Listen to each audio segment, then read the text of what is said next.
Bonjour mes terminales, aujourd'hui je vais corriger exercice 3 du sujet Amérique du Nord 2024. Le sujet numéro 1, il y en a eu deux pour l'instant, à ce jour, deux si je ne me trompe pas. Donc c'est celui-ci, vous le retrouverez sur le site AppMap sans problème. Amérique Nord 2024, le jour 1, parce qu'il y en a eu deux aussi. Donc l'exercice 3 porte sur les fonctions. Donc là vous avez le début, on vous parle d'une fonction.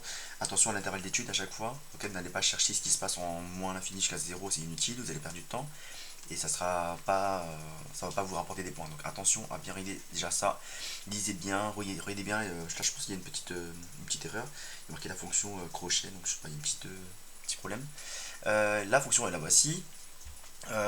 Si on ne vous donne pas le graphique lié à cette fonction-là, ben, vous la tapez à la calculatrice et vous regardez à peu près l'allure de la courbe. D'accord, ça vous permet déjà d'avoir le sens de variation, le signe et aussi les limites. Donc trois choses importantes. Généralement, on travaille beaucoup avec qu'est-ce que c'est la limite, c'est quoi le signe, c'est quoi le sens de variation. Donc avec la calculatrice, vous avez tout ça gratuitement. D'accord.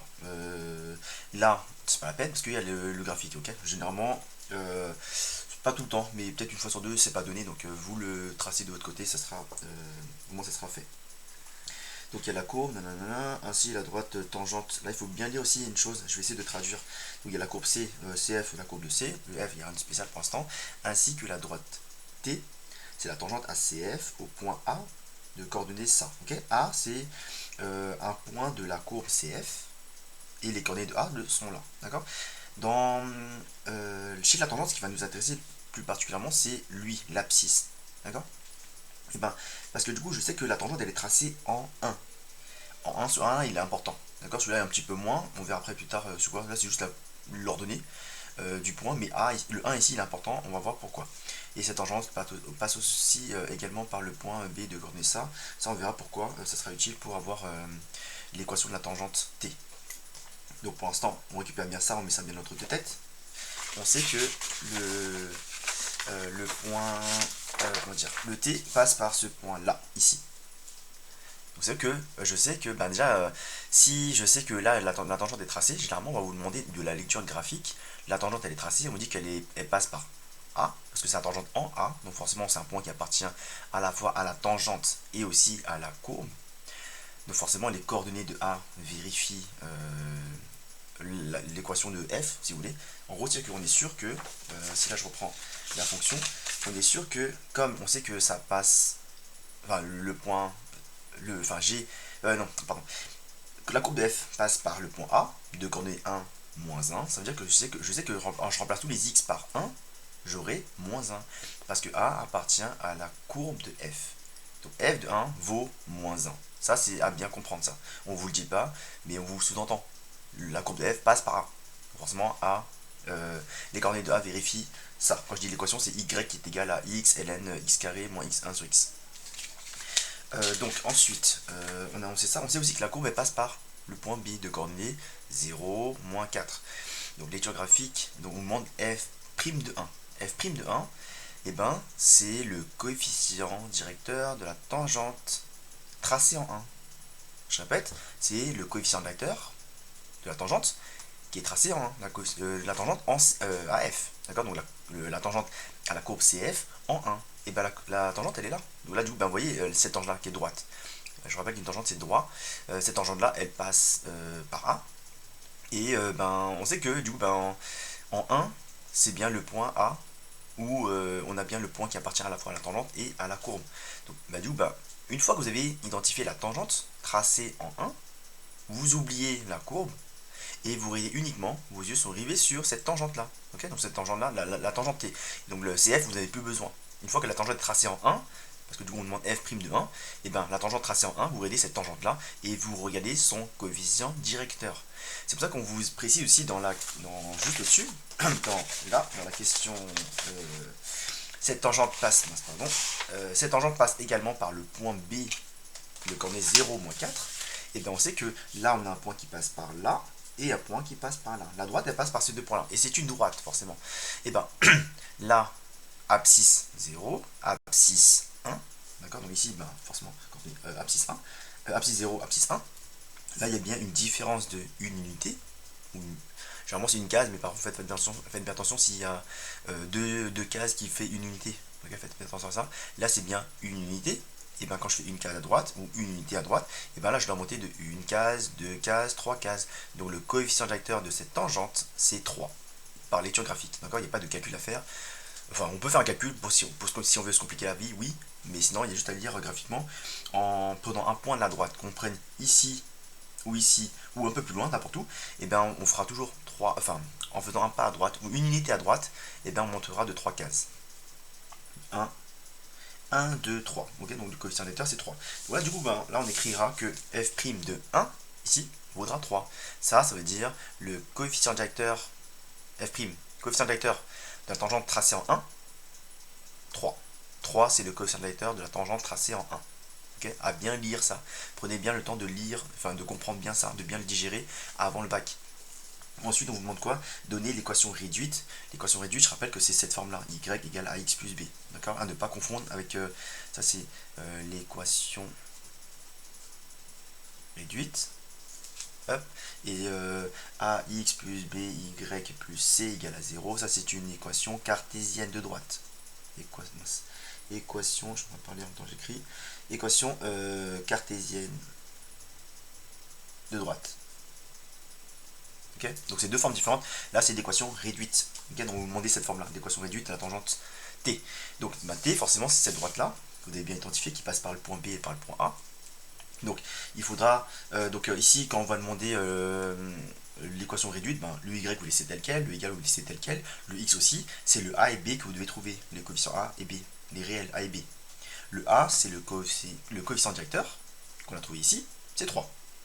Et B, c'est l'ordonnée à l'origine, c'est là où ça se croise sur l'axe des ordonnées. Donc ce petit b, B minuscule, n'a rien à voir avec ce B majuscule, rien à voir. D'accord. Là ici on aurait pu mettre H ou le point C, c'est absolument, ça ne change absolument rien. Donc ce B là, qui s'appelle l'ordonnée à l'origine, c'est l'intersection de la droite avec l'axe des ordonnées. D'accord. Donc là c'est moins 4. C'est pour ça que là j'ai le A il vaut 3, c'est le coefficient directeur, et le B il vaut moins 4. Donc ici on aurait pu aussi écrire que 3x plus moins 4, d'accord, c'est pareil. D'accord, c'est juste plus simple d'écrire la ligne du haut. Ça c'était la question 1. Donner les intervalles sur lesquels la fonction f semble convexe ou concave. Là il est marqué semble, ce mot là il est important parce que il n'y a aucune preuve, on va dire, à part la preuve, visuelle, à part le graphique.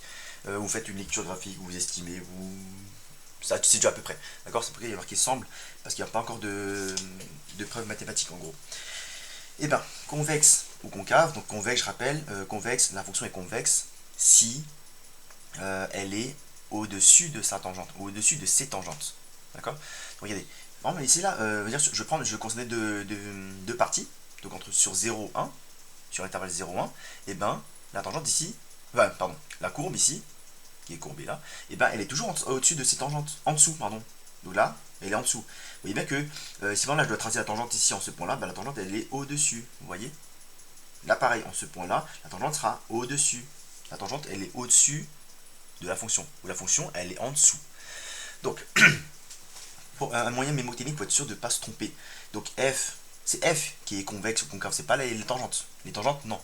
C'est la fonction, donc la courbe de f si vous voulez, est-ce qu'elle est en dessous ou pas de cette tangente? Et bien f est convexe ou f est concave. Donc f est concave, cave comme en dessous, si elle est en dessous de ses tangentes. Là c'est bien le cas. Là, du coup, on va dire que là la fonction f elle est dominée par toutes ces tangentes. Et bien du coup on dit que f est concave. Sur 0,1, f semble concave. Là, à partir de 1, et ben f reprend le dessus. Vous voyez, f ici, donc là c'est pas je prends une tangente ici. La tangente elle est en dessous. Je sais pas si vous voyez bien, là en ce point là, et ben j'ai une tangente qui est en dessous. Et ben comme la fonction f elle est au-dessus de ces tangentes, ou la courbe CF est au-dessus de ces tangentes, et ben on dit que f elle est au-dessus, elle est convexe. Ok, donc sur cette partie là elle est concave, sur cette partie là elle est convexe. Parce que c'est la fonction qui est au-dessus, la fonction qui est convexe. Faites bien attention, c'est bien f qu'on donne la caractéristique ici. Elle est f est convexe ou concave, pas ses tangentes. Donc f est en dessous ou f est au-dessus. Donc f est au-dessus, ça, convexe. Et si f est en dessous de ses tangentes, en dessous, comme la cave, et ben elle sera concave. Que semble représenter le point A pour la courbe CF? A, il est pile poil entre deux périodes, entre la période concave de F et convexe de F, et ben A, c'est un point d'inflexion. A semble être un point d'inflexion, d'accord? Utilisez bien ce mot-là. Là, pareil, on ne garantit rien, on n'est pas sûr.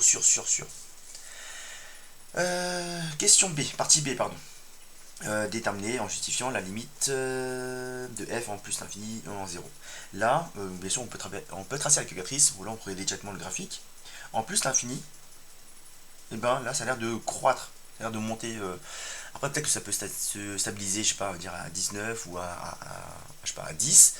Rien ne le dit, mais ça semble, d'accord? Donc on pourrait croire, mais ça ne semble pas être moins infini, d'accord? Ça a l'air de descendre ici bien comme il faut, là ça doit bien monter en flèche. On pourrait croire que en plus l'infini, on pourrait croire que c'est plus l'infini.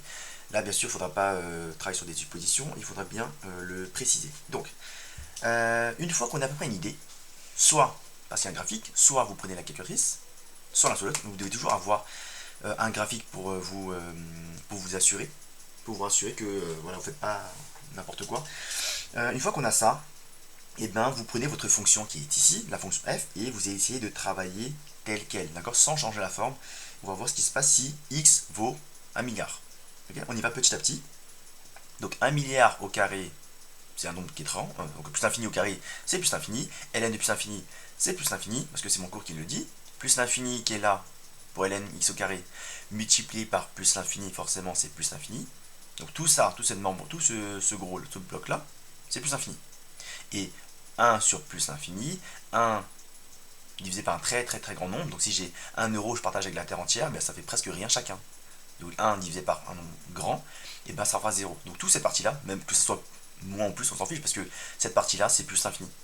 Donc là, dès qu'on voit que, en remplaçant tous les x par plus l'infini, il n'y a pas de blocage, il n'y a pas de FI, il n'y a pas de forme à déterminer, et ben on peut se lancer dans les calculs, on peut se lancer dans la partie rédaction. Là, du coup, je rédige petit à petit, c'est un peu ce que j'ai dit à l'oral. Celui-là, donc la limite de lui en plus infini, c'est plus infini. Par composition, ln de plus infini, forcément on sait que c'est plus infini. Donc là, quand je dis par composition, c'est je compose ça avec ln. Okay, ln englobe celui-là. Là, on fait par composition. On dit que on applique la fonction ln sur celui-là, si vous voulez. Donc ln de plus infini, on sait que c'est plus infini. C'est pour ça que j'ai dit par composition. Ça donne ça. Donc là, j'ai justifié cette partie-là, ln de x carré. Après, x, il n'y a pas besoin de préciser, parce que c'est archi simple. La limite de x en plus infini, c'est plus infini. Et donc là, je le dis directement par produit, parce que je vais multiplier ce x-là avec le ln. Lui, c'est plus infini, lui, c'est plus infini. Donc, par produit, la limite de x ln x carré, quand x tend vers plus infini, c'est plus l'infini. L'autre, pareil, c'est du cours. Pareil, ça s'explique assez facilement. Cette courbe-là, la fonction inverse, avec un signe moins devant, c'est pas très important, mais ça fera 0. Et donc, si je fais ça plus ça, je dis par somme de limites. Là, j'étais un petit peu fainéant, j'aurais pu écrire par produit de limite, par somme de limite, d'accord? C'est juste un peu plus loin à écrire, mais si vous voulez tous les points, il faudra bien rédiger comme il faut. Donc là, n'oubliez pas d'écrire par produit de limite au pluriel, somme de limite au pluriel. Bon, voilà, juste pour que ce soit plus propre. Et ben, la limite de f en plus infini, c'est plus infini, d'accord? On peut le vérifier à la calculatrice. Vous pouvez très bien calculer l'image, par exemple, de, je sais pas, de 15 000 ou de 1 million, et vous aurez un nombre très grand. Voilà. Ensuite, qu'est-ce qui se passe ensuite pour la limite en 0? La limite en 0, là pareil, on va essayer de voir ce qui se passe tel quel. D'accord? Donc là, on va essayer de remplacer. Donc 0 carré, 0, ln de 0, 0 plus, bien sûr, j'entends.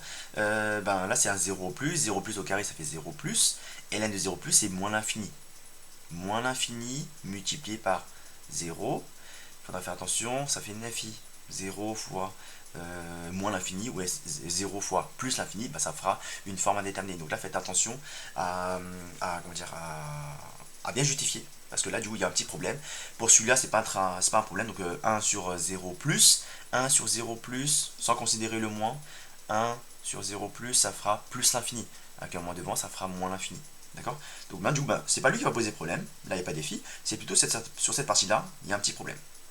À cause du x qui tend vers 0 et l'autre qui tend vers moins l'infini. Alors, qu'est-ce qui se passe du coup? Comme on a un fi, une forme indéterminée, et cette forme-là ne nous permet pas de trouver la limite en 0, et on doit changer la forme. Donc, là, soit on va factoriser généralement, soit on va essayer de voir si on peut utiliser les propriétés de calcul sur ce qu'on a dans notre fonction à changer. D'accord? Là, il y a du ln, là, il y a du x carré. Il y a peut-être une formule, une propriété de calcul sur le ln avec des puissances. Oui, il y a cette formule-là. On sait que ln de a puissance n est égal à n fois ln de a. À bien connaître celle-ci. Hyper importante pour les ln. Il y a aussi la ln de, je vais pas tout écrire, ça vous devez connaître, et ça, ln a sur b, d'accord, donc faites bien là, ça fait ln de a plus ln de b, ln de a moins ln de b, d'accord, à connaître ça c'est important, celle-ci on en aura besoin maintenant. Alors, donc ça donne quoi? Donc j'ai changé la forme, voici f, il est là, et donc lui, sans considérer le x ici, et bien ça, je peux très bien le transformer grâce à la propriété, donc le 2, on va le sortir, on va le mettre devant, là. C'est pour ça que j'ai dit que le x que j'ai pas considéré, il est là. Le 2 il est tombé, donc j'ai extrait la puissance que j'ai mis devant. Et donc ça fait ln1, ça change pas, il est toujours ici. Et après on va essayer de faire quelque chose par rapport à ça. Donc, ça, à partir de là, on va dire que là on est un petit peu sauvé, parce que ça on connaît, enfin vous devez connaître. La limite de ça, lorsque x tend vers 0, 0 plus, bien sûr, parce que du coup ln ne prend que des valeurs positives strictement. Et ben en 0 plus, ln de 0 plus c'est moins l'infini toujours, et en 0, x tend vers 0 plus, d'accord. Là, vous pouvez retourner la chose dans tous les sens que vous voulez, ça va jamais se débloquer, c'est pour ça que le cours, j'ai écrit ça ici, par croissance comparée, et ben ceci tend vers 0. En gros, c'est x qui va dominer le ln, d'accord. De manière générale, x domine le ln et le exponentiel domine le x, et forcément exponentiel domine le ln. Donc x va imposer sa limite sur le ln, x qui est une fonction qui est plus forte que le ln, et bien en 0 c'est lui qui va l'emporter. Donc là il y a une FI, oui, mais du coup ce cours là vous permet de vous sortir d'affaire ici. Donc là je vais juste préciser x tend vers 0 par valeur supérieure, x est plus grand que 0. D'accord. On peut aussi mettre ça, mais parfois je sais pas si c'est encore je sais pas si cette notation là elle plaît ou pas au correcteur. En tout cas ça c'est sûr c'est validé. Donc voilà, on va pas jouer avec le feu le jour du bac. Et là le cours ici, vaut mieux écrire par croissance comparée, d'accord, que ceci est validé. Donc une fois qu'on a ça, une fois qu'on a trouvé la limite de ce qui est encadré là, et bien forcément par produit, je sais que le double de 0 c'est forcément 0. Donc la limite de 2 fois ce truc là, la même limite, ça fait toujours 0. Et l'autre, qui est ici, là, on a dit qu'en 0 plus, 1 sur 0 plus, ça fait plus l'infini, et qu'à moins devant, ça fait moins l'infini. Donc moins l'infini ici. Donc par somme, là j'ai un moins l'infini, et là j'ai un 0. Donc du coup, par somme, il n'y a pas de FI, par somme, on a moins l'infini. Okay, donc là, ça correspond à peu près à ce qu'on avait dit ici, les estimations. L'estimation, c'est juste pour que vous ne preniez pas un mur ou vous ne prenez pas un faux chemin, vous justifiez que tout dans le mauvais sens, c'est pas bon. D'accord. Ça, c'est juste pour vous guider. On sait que ici, ça a l'air d'être moins l'infini, ici, ça a l'air d'être plus l'infini, en plus l'infini. Donc là, j'ai écrit la limite en plus l'infini, la limite en moins 0. J'ai justifié comme il faut.